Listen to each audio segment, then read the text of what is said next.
Howdy, folks. Welcome back to Draft and Drive. My name is Josh. I'm here with my sister Alexia, and coming off a rough week, we lost, as I'm sure you all know, Kyle Busch, age 41, after a battle with pneumonia, turned into sepsis. Two-time champ, gone just like that after a win, literally just last Friday. The motorsports world as a whole has, come together, poured in a lot of tributes for him. The race, we'll get into it more so, but the race on Sunday was a big kind of ceremony right before that. Just getting some of the data stuff out of the way.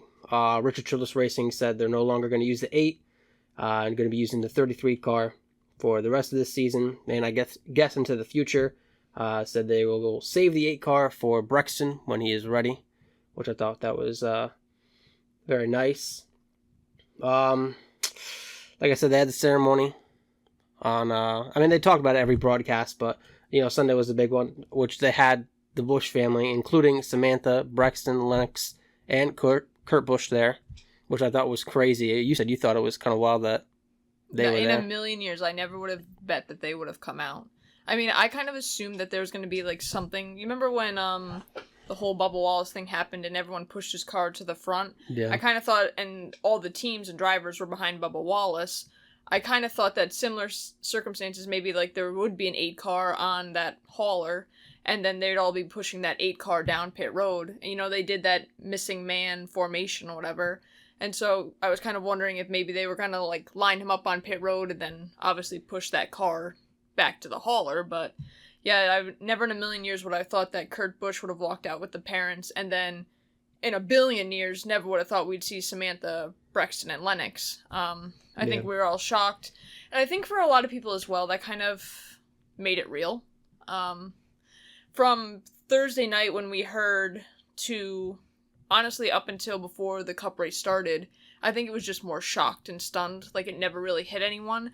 And then when you see Samantha out there, again with Brexton, Lennox, and Kurt and the family, it made it real. And all the drivers, and it's we know this happened, but it didn't really hit us until now. So, yeah. Yeah, it's it's shock, but it's also it doesn't really hit you, and then it's oh, here's the people it directly affected. Mm-hmm. It was crazy. But I also said on Sunday, I think it was to you or whatever, it's their schedule for the past however many years has been going to the racetrack. Hello, the heavens have opened up here. Kyle's saying hi. But their schedule, Samantha and more so Samantha, but even Kurt, it's on Sundays they're at the racetrack. Mm-hmm. And so I guess if they're trying to get back in the swing of things, right, live their life how they would, it's going to the racetrack, and they're home, they're at Charlotte, so I guess it makes sense in that sort of way. And that's their family too.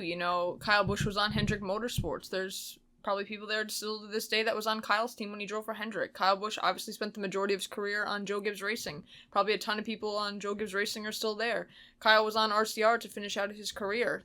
Obviously, RCR was, that's his family too. These people are all his family. Kyle had an impact on so many people in the industry.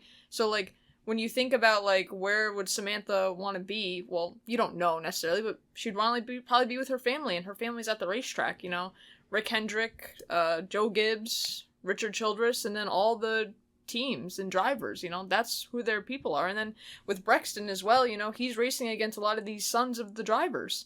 We all saw that moment with Owen going up to give him a hug, and that's kind of been, floating around. But, I think he also races with Clint's son, and, I don't know, Keelan might be a little bit older, but I don't know. Keelan might not be at the racetrack now since Fox is over, but still, the sons of these upcoming drivers, that's now Brexton's friends, and we expect to all see them someday, so, in NASCAR. Yeah.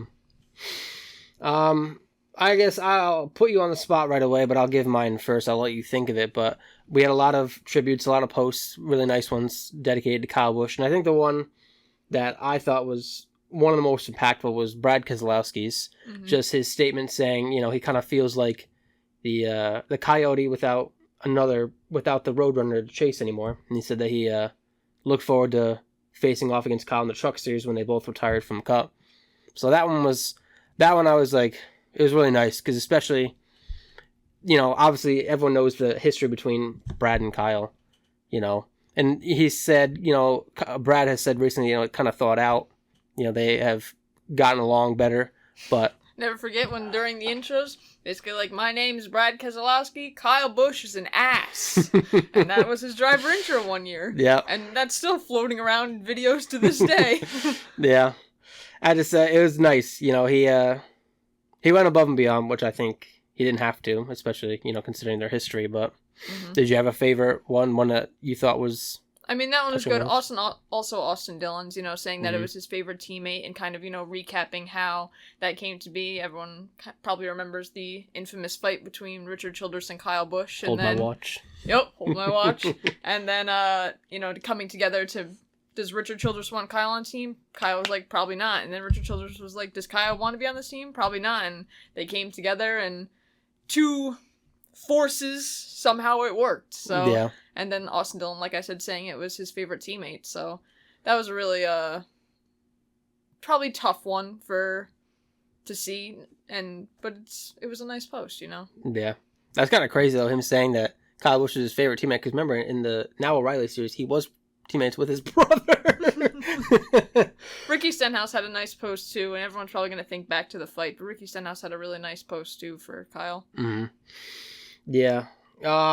Let's see. There was tributes. A lot of people wrote nice things on their social medias, but there's also tributes. At the racetrack when we were there, and I'm not going to spoil anything, but across all three series, all the drivers that won did do a bow. After they won, which was nice. Also, at the start of the Cup race, Tyler Reddick, I didn't see this, I only saw this on Twitter. Tyler Reddick bumped the pace car. Oh, really? I didn't see that. I thought that was pretty cool. A lot of Rowdy hats and Kyle Busch hats, but then also a lot of Brexton shirts too, so so that was a nice thing. You kind of like looked around the garage and everyone's wearing a Kyle Busch or Brexton Busch shirt, so that was nice. Yeah. They're all sold out. Yeah, can't find them anywhere. We looked. Yeah, we did look. Unfortunately, I'm rocking the Vikings today, and tragic. Yeah. I wish I could do a hat, but we have our own little tribute here. Yep. We got our picture we actually got with Kyle Busch last. So I actually wanted to tell that story. So Christmas 2024, I absolutely fucked over Josh's Christmas present. I bought him. We had an old school Nintendo, and I thought we didn't have it anymore, and I bought it for Josh. Gave it to Josh, he opened it up and just looked at me confused, and I was like, what are you talking about? This is a great gift. This was our first ever video game system. And Josh all of a sudden... Be right back. Zoomed upstairs to his room. I heard the closet door open and he came down with the video game system that I thought we didn't have anymore and was lost. So I felt bad after that, and I was thinking about how we could make it up for it. Yeah, Josh, go fuck yourself. Never got asked if I had it. Never got asked to play in the games. They were just sitting in my closet. Yep. So, we were going to go to the Atlanta race in February 2025, and I was thinking, is there anything that we can do there that I can add on to kind of make up for Josh's Christmas present? And I found this auction through Speedway's Children's Charities, and it was to take a picture with the winner of the truck race. So, obviously, I didn't know who that was going to be. I bid on the auction. I was keeping an eye on it, because I wasn't going to go over a certain amount, and I honestly, if you ask me, I can't even remember how much I paid now, but I wasn't going to go over a certain amount. But I was keeping an eye on it, and the day came, and it just wasn't going up. No one was bidding on it. So in the last, 5 minutes, I put a bid on, and I ended up winning. So I surprised Josh with this at the airport, and he was just kind of like, thanks. And I knew he didn't get it. He didn't get it yet. And so Friday, we flew out, whatever, and then Saturday came, we did all of our off-track stuff at the merch haulers and all this stuff, and I said, Josh, are you ready to go inside the track? If you know us... always something goes wrong. Sure enough, something went wrong with our pit passes that we got, of course. Of course it did. So we spent, in 40 minutes in, the pit pass area where they get everything sorted. Building. We got our pit passes, but by the time we got there, Cup qualifying had just finished up. We also got a little more. Yeah, we did get a little more. Got to go down there for the O'Reilly race, too. But, Cup qualifying had just finished up, and we were standing outside, so there was the people in the front that qualified on pit road would come out one way, and the people that were in the back on pit road would come out another way. So about half the cars and drivers were coming out walking in front of us. Lucky enough for Joshua, Austin Cindric was one of them. He got to take a picture. So time had passed, We walked pit road, got a picture with Frankie Muniz and a couple of the other drivers or whatever. And so now it was time, like, it was go time. Again, we don't know who we're going to get our picture with. And so we kind of got escorted to victory lane. And we were trying to, I'm short, I'm 5'1", I can't see over anyone. And so I'm looking through cracks at the racetrack as they're racing around us during the truck race, trying to see who's winning. It's the last couple laps. Can't see anything. And this nice couple that was kind of in charge of the Speedway's Children's Charities thing says, there's a TV in victory lane. Like, come on into victory lane. You can literally watch the end of the race, but as soon as it's over, we're moving you back. Great!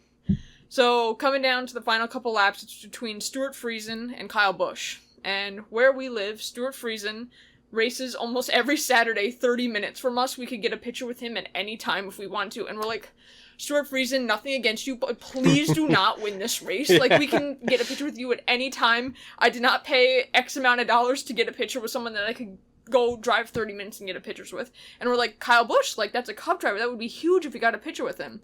So last couple laps, we were watching on the TV, and then Kyle Busch ended up getting the victory. We were going ecstatic in victory lane to the point where the Speedway's Children's Charities runners were like, oh, you guys are Kyle Busch fans? We're like, no, but, like, it's Kyle Busch. Like, we get a picture with Kyle Busch. Yeah, like, could have gotten a picture with, you know, not to dog on any truck drivers, but, like, you know, Joe Schmo, you know what I mean? Like, it could have been, like... So, anyway, we waited back there for him, because he did his, you know, burnout in the front stretch and then the bow, and then it was time for him to get to victory lane. So everyone had to back up. And he pulled his truck in victory lane, got out, celebrated, whatever. And we were, like, the last people he got a picture with. Yeah. But, like, we walked in. I think he gave us both a fist bump as we went through and we took our picture. And it was a short moment. It was a brief moment. But it was probably, to this day, obviously, but probably for the rest of our lives, it'll be our favorite moment that we ever had at a NASCAR race. I can't imagine that it'll ever get topped. Mm-hmm. And so that is this picture. Yeah. And that is this truck. Too, that we found. So I just wanted to share that because that's our Kyle Busch moment, and you know, something obviously we'll never be able to relive again, but it's one of the greatest moments we've ever had at a racetrack, but also together. So yeah, and I mean, I think it's also important to say, like many people, you know, years ago, Kyle Busch, we were active preying on his downfall, and I do think that having this experience, I mean, he was already kind of, you know, getting back in good graces with a lot of people. A lot of people were starting to like him again, but this moment definitely helped, I think, us start to root for him again. And we started to root for him, you know, a lot more after this. I mean, granted, it was only for, you know, whatever, a year or so. Yeah. Unfortunately, but I do think it is interesting. Like, these kind of moments do matter. And I mean, I'll even say this, you know, I was not a huge fan of Ryan Preece. And I was it this weekend. I think we did meet him, and he was like the nicest driver by far. And now it's I'm a Ryan Preece fan. I mean, that's kind of stuff. It does matter. Like, your interactions you have with these people definitely can sway your opinion. I went from being not really a big fan to, I guess I'm rooting for Ryan Preece now. I was rooting for him at the Clash. I was like, hell yeah, brother, he won. So yeah, I just want to say one more thing. You know, I know you talked about the stats, but 234 wins in the NASCAR, you know, all three series. So he's the top dog in that. 69 truck wins. Obviously, he got it that past Friday in Dover, which is the all-time record. 102 O'Reilly victories, also the all-time record. And then 63 Cup wins, which has him right now at 9th all-time. A legend. Yeah. Only other really thing I had besides that was Chase Elliott talked about potentially dropping out for Kyle Busch to win the most popular driver this year. Just wanted to see, did you think that was... I think that would be a nice gesture. Yeah. Do you think that would be something that we should do for 2026? I think... I kind of feel for Chase Elliott, because he's kind of in a no-win scenario.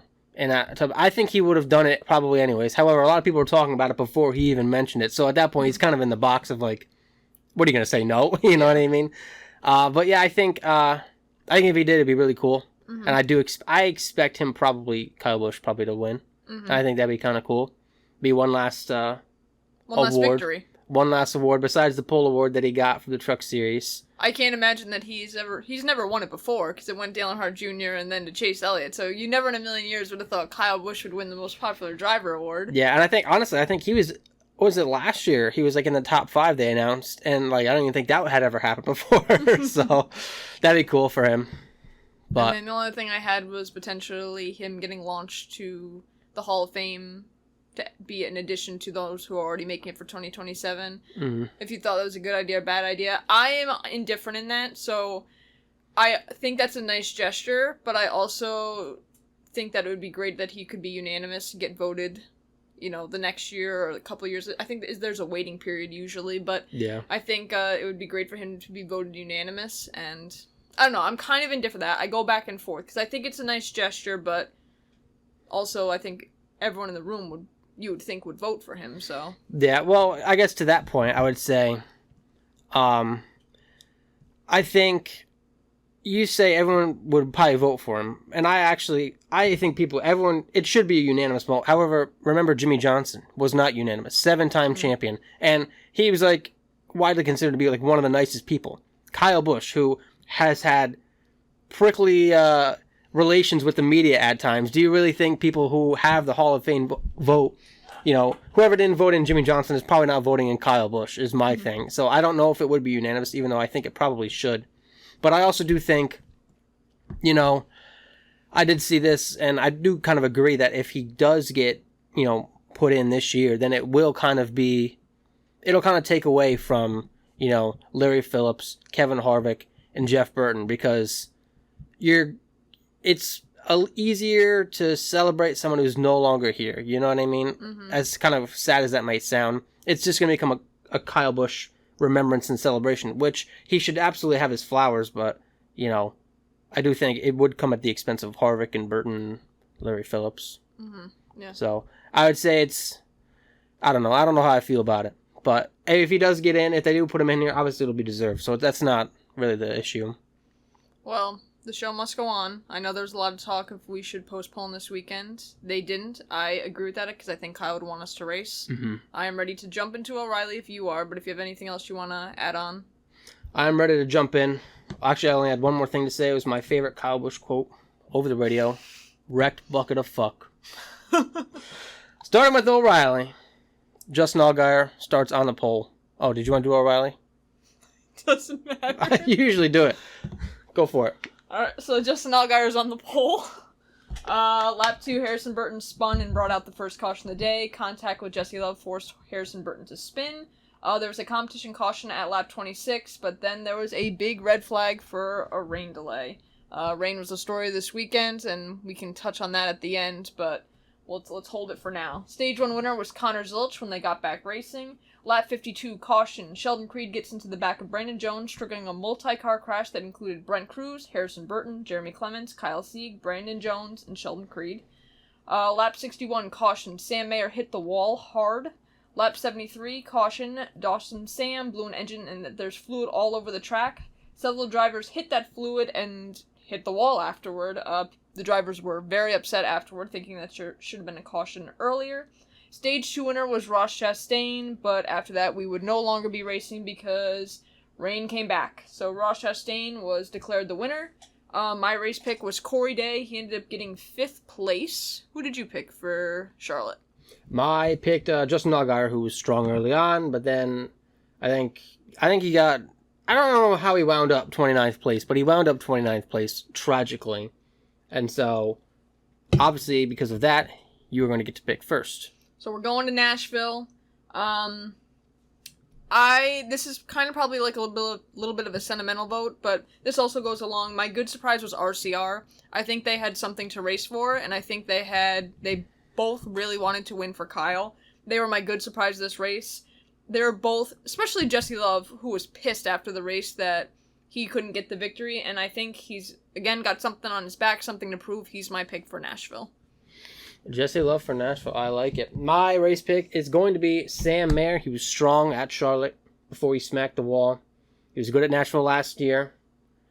I think the cars at Haas Factory Team are no longer exploding, so I do think that he'll get it done. And I do agree with you on the good surprise, because I'll just go straight into that. That RCR, a second and a third place, especially after a tough couple days and a few rough weeks just on the track, aside from the Kyle Busch things. Also my good surprise, Carson Quaffle, P9 in the Shitbox 91. That's pretty impressive. Oh, Granted, that's a DGM? Yes. And I guess, because you mentioned your good surprise, unless you have another one. No, well, there's Austin Hill too, but I said both Okay. RCR cars. Then I'll jump to my bad surprise. It feels like a few years ago when Harrison Burton was in the Cup Series, when he was just kind of the punching bag because the guy was wrecking, crashing every race, regardless of whether or not it was his own fault, plowing into crashes that were happening 10 seconds ago. And this has kind of been the same kind of season. He just cannot stay out of trouble. Though this year it hasn't generally been his fault, but got last place at Charlotte, and now he's been outran by his teammate Dean Thompson 2 times. Thompson, I think, finished 14th. Yeah. It's not, look, he's had a horrible start to the year. Dean Thompson has as well, but at least Dean's starting to turn it around a little bit. Harrison Burton is just, there's no good news. It's all bad news for the 24 camp. Who you got for your bad surprise? My bad surprise was actually Haas. I did another team. Both cars finished in the 30s. Sheldon Creed finished 32nd and Sam Mayer 36th.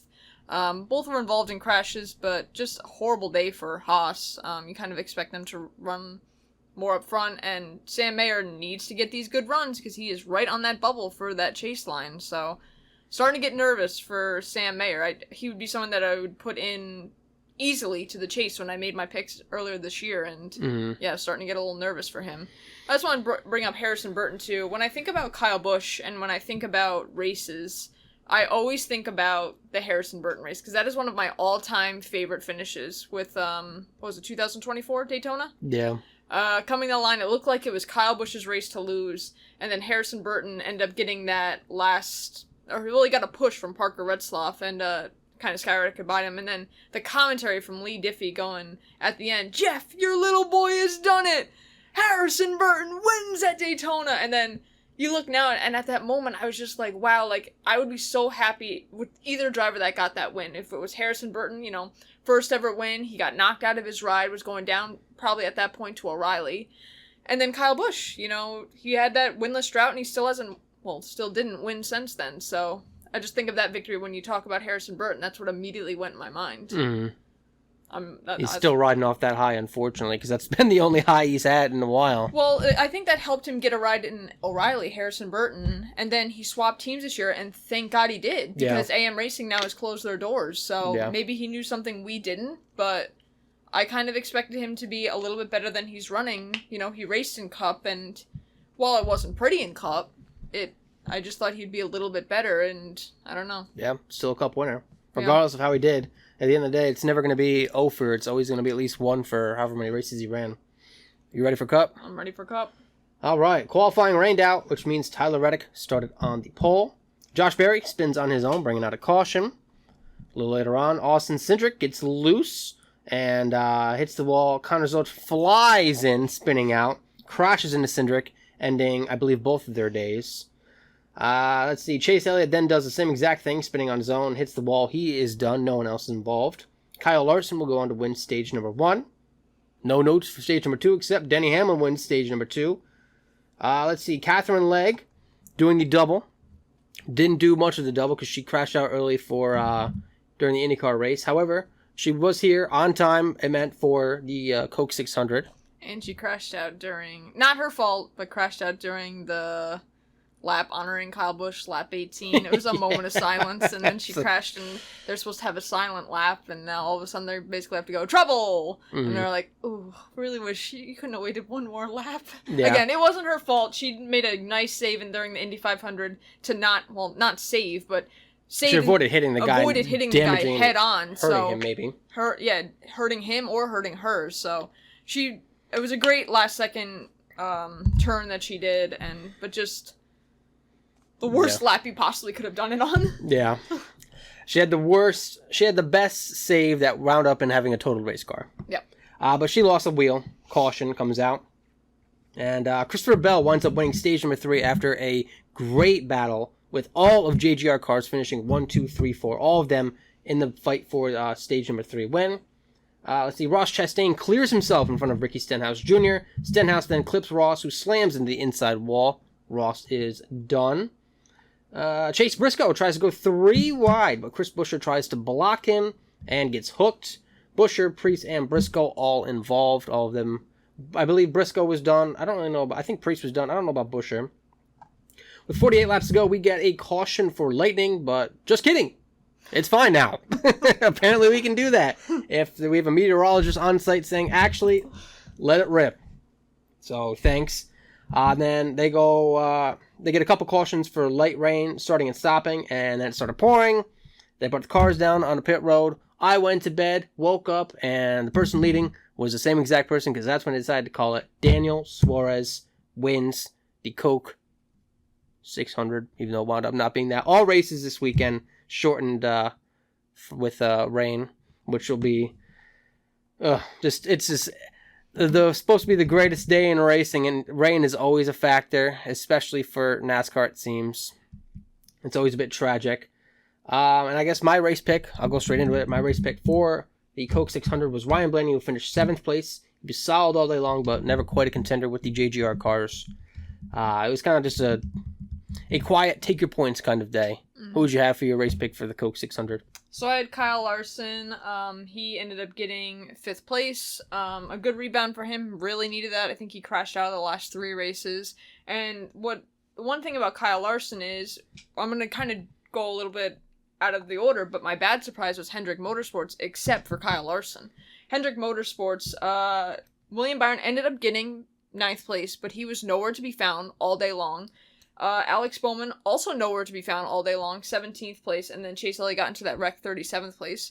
When we go to Charlotte, we think Hendrick Motorsports is probably the team to beat, and it's very strange to not see them. Again, Kyle Larson was up there battling, but he won stage 1, but he definitely did not have the fastest car. I feel like he had like a 5th place car. The Joe Gibbs Racing cars were the fastest cars, along with Tyler Reddick. Chase Briscoe obviously ended up getting in that wreck, but yeah. So again, I know I went out of order, but just bad surprise, Hendrick Motorsports again, and I feel like they keep being in my bad surprise. We think about doing a driver, and I just keep doing a team because they're all generally horrible. Yeah, I agree.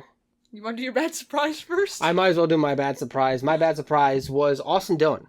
And I know he wound up hitting the wall, which, tanked the finishing position. But even before that, he was running pretty garbage. And I just expected a little bit more based on the past couple weeks. He looked pretty strong. Obviously, all of the stuff that transpired, over this week. I was expecting them to come out swinging, and they came out sharding. It was not very good. Just didn't have it today. Also, Corey Heim. Kind of forgot he was even in the race. After, Texas, when he led a bunch of laps and stuff like that. Granted, I know he's off sequence, but still, he still got to hold the lead, and he was holding the lead. I was expecting more from him.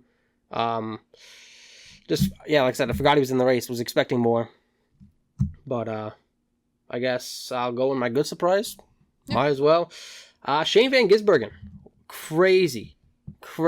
And he didn't finish. I think he finished like 11th. So, it was not indicative of where he was running, but he's leading the race on pure pace for a bit. He got the lead and he held it, and it wasn't like some strategy call. He just had it. And, a lot of people say, once he gets good at these ovals, everyone better watch out. I think we are at the point now where he can hold his own. It's no longer, I don't think he's at a disadvantage anymore. He very clearly at least showed to me today yesterday that he was, it's no longer, he's an easy pass. He knows what he's doing now. So, also good surprise, Zane Smith. He led for a bit. I think he finished 10th place. I don't know the future of the other front row drivers, but I do think Zane Smith is pretty much locked in. Todd Gillen has been hit or miss. Noah Gragson has been terrible, awful, garbage, fighting with Riley Herbst and Cody Ware in the back. But I do think Zane Smith is, I don't know who's got a contract year or what, but I think he's safe. Also, I actually have 2 more people. I had a lot of good people. Time, by all means, I'll get comfy. Yeah. Also, Joe Logano, 8th place. After his abysmal, 4 straight 30th place finishes. A good result for him. Just solid. Just needs to stop the bleeding, which I think he did yesterday. And then Cole Custer ran in the top 20 all night. I kept seeing him. And I was like, is this strategy? What's going on? But he just kept being there. So he finished 16th. Another good result for him. I think he had another one. Either it was last week or the week before. But good on him. Who was your good surprise? Do you have 4 like me? Actually, yeah, actually I do, because I did Joe Gibbs Racing. I thought you were going to put Zane Smith and Shane Van Gisbergen, so I took the risk and not put them in there, so I'm glad you took them. But I did Joe Gibbs Racing. They had the dominant cars. Chase Briscoe obviously got in a late wreck, but they were the team to beat all day. The Toyotas, once again, still look like the strongest manufacturer that are running this year. They're beating most weeks Chevy and Ford out of the water, you know. So Chevy and Ryan Blaney. yeah. I mean, Austin Cindric had a couple of the weeks that he was the top Penske car, but yeah. Just they look like the team to beat, and I would be Chase Briscoe needed a good finish, and then obviously got caught up in that wreck, but. I don't know. If I'm Hendrick Motorsports, I'm starting to get... Well, I am nervous. I keep saying I'm starting to get nervous. I am nervous. We have just hit after last night, the halfway point for 13 races down, 13 to go before the chase starts. Time to get serious. Yeah, I do agree. And, I am never super worried about William Byron. He usually gets hot during the summertime. But everyone else, Alex Bowman, that one might be a wash. Kyle Larson, I expect to win. Chase Elliott has been consistent-ish as usual, but I actually did have one more thing, I guess, for my bad surprise, which was Chase Briscoe. He desperately needs points. He cannot be farting around trying to go, trying to make it 3 wide. And I think Buescher blocked him. It's not like it wasn't super his fault, but he still tried to make a very aggressive move when he desperately needs points. He's had a horrible start to the year. He's had speed every race. Stop wrecking, bro. There's no reason that Chase Briscoe should be fighting to get into the chase. Chase Briscoe should be in the top 10 and probably high up in the top 10. Yeah, I agree. All right, before we forget, you get to pick first for Nashville now. I'm going for Ryan Blaney. Going to a short track. Think he's the one to beat. I think it would be stupid not to take him. That's all I got. Oh, okay. Well, I'm picking his teammate coming off of his best finish in a month, Joey Logano. Remember 2 years ago, the 5 overtime restarts? He does that. It'll be a little easier for him next week once he wins. He ran good last year, and obviously just started to turn his season around. And Penske, as of late, has been good here. So that is my race pick for Nashville. And so I'm actually going to start talking now. I'm going to start our off track because this is not anything really related to do with the field, but I today took the time to compile our total race picks. Who is doing what? I think I'm beating you in both. You are beating me in both. One of them is close, and one of them, aka the Cup Series, is 10-4. I'm getting my shit kicked in, blown out. It is time for a surge. I feel like every week I pick first. That's why I said that. Yeah. Well, you've had 3 in a row, and then you've had 4 in a row, and then you currently are now on a 3-win streak. The O'Reilly Series is a bit more balanced. You have 9, I have 7. So I'm fighting in that one. However, the Cup Series, it's been rough. Yep. Damn. Pick better. 10-4. Crazy. All right. I guess I'll go on to my off-track stuff here. Well, let's start with this first. Since we dabbled on it already, let's talk about the Hall of Fame first. You mentioned the names, but I'll just say it one more time. So, Modern Era, Kevin Harvick and Jeff Burton made it in. Pioneer Era, Larry Phillips made it in. And Landmark Award, Lisa France Kennedy made it in. This is obviously before the Kyle Busch news, and the Kyle Busch news has kind of just taken over the talk of the motorsports world. But before that, a couple days before that, a lot of people were upset that Greg Biffle didn't make it in.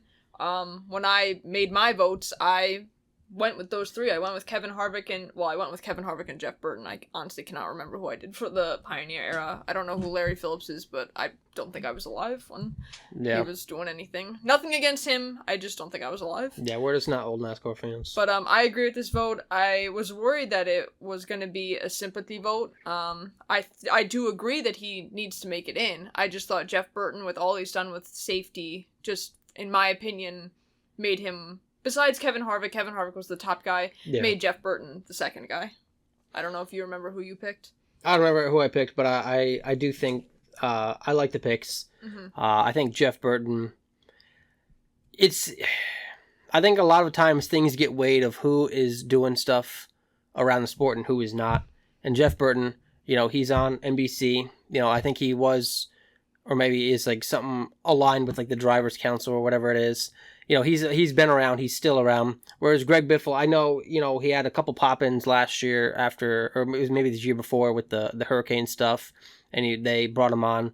But kind of besides that, you haven't really seen or heard about him, before that.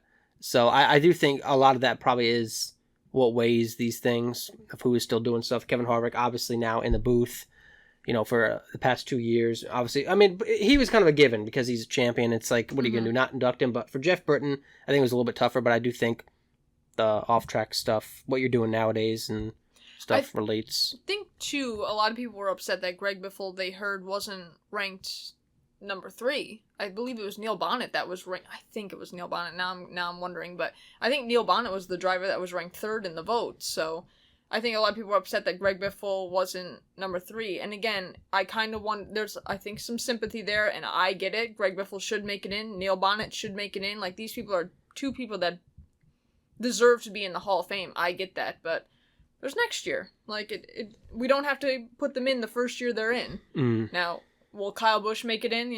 Again, we talked on that a little bit. Maybe so. I'm kind of back and forth on it, but we'll see what happens with that, so. Yeah. And you got something else to say? No. Okay, I was just going to say, well, talking about Greg Biffle, we can go to the NASCAR news of the week, which is really just that Nicole Biffle, the ex-wife of Greg Biffle, is suing the Greg Biffle estate, the pilot's Dennis Dutton's estate, and GB Aviation Leasing.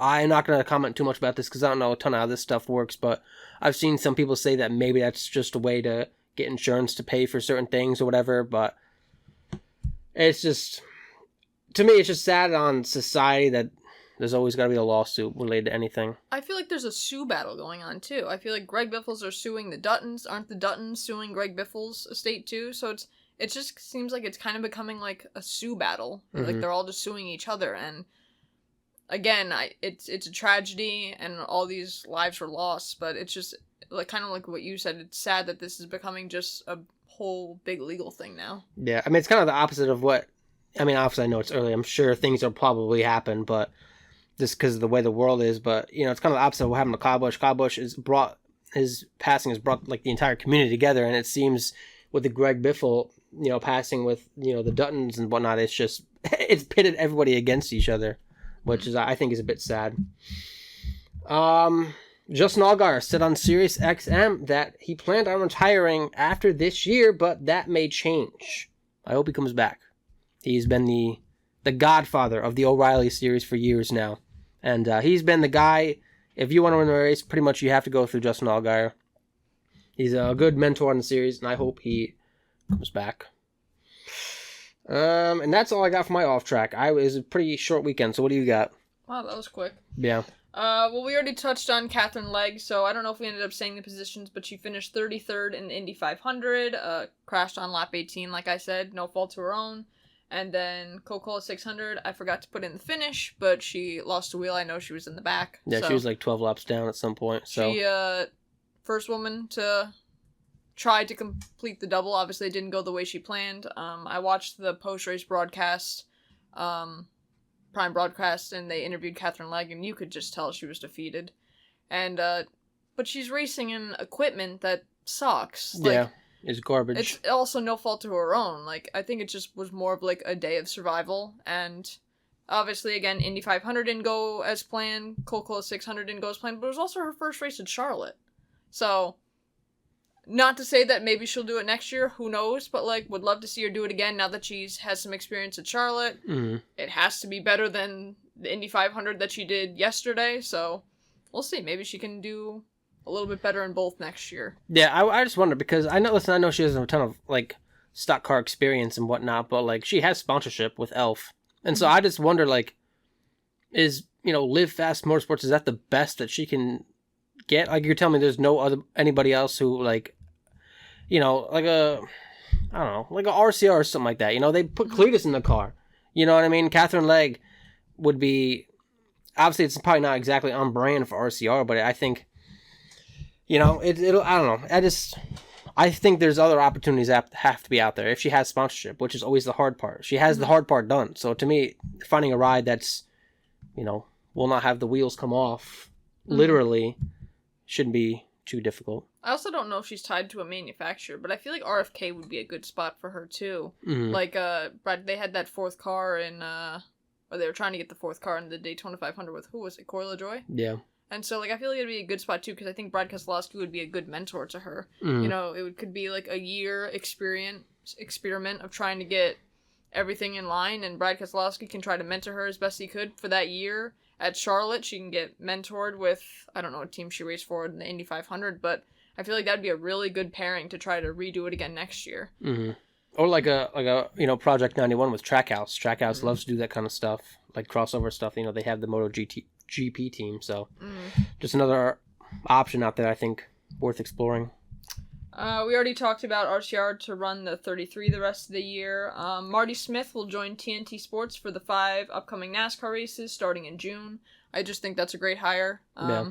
I think that'll be a great addition to the team. Yeah, he's very good at I mean, he's good as a pit reporter, don't get me wrong, but I think he excels. He's at his best where he's at, like, the little table or whatever, the analyst table, whatever. Mm-hmm. I think he's very good at that. He's very good at kind of being the announcer there, because they always have the crew chief or a driver or sometimes both, but he's a good, he can hold it down on his own.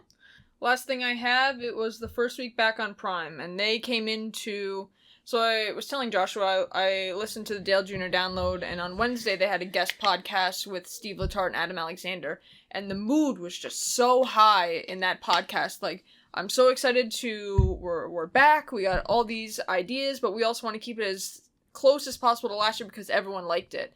And then, flip of a switch, now they have to be the first broadcast since Kyle Busch died, and Kyle Busch died on Thursday, and then Sunday's the race. They put together so many nice tributes.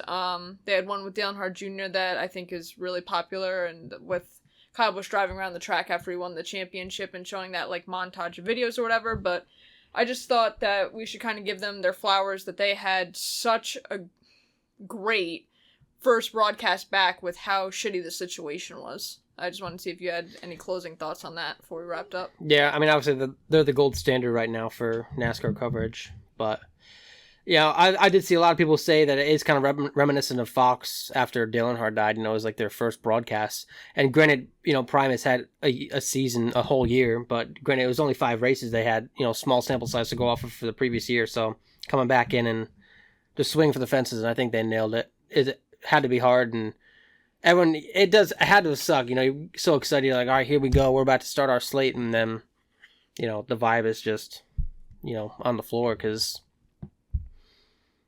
obviously, but, I don't know, I thought they did good. You still got people complaining, too, that they can't watch the broadcast. You had a whole year to prep to watch this 5 races on Prime.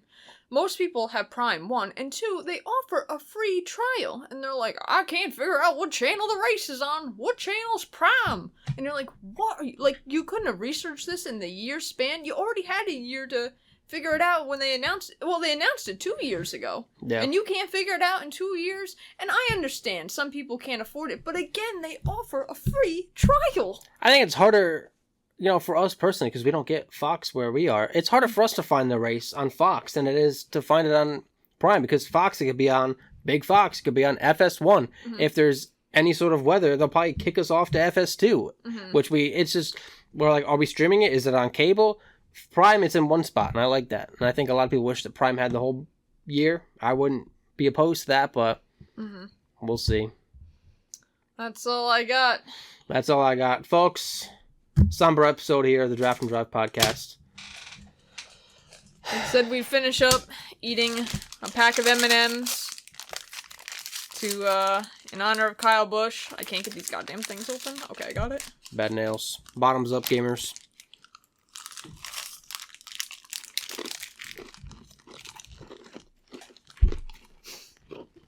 Do I talk with my mouth open? Folks, it's going to be gross, sorry. Thank you for watching. Thank you for listening. Hopefully next week we can bring some more fun vibes, but this week we just kind of want to remember and pay tribute to one of the best who's ever done it. Like the video if you're liking it. Subscribe if you're new. I just had a stroke. And we'll see you next week. Bye-bye.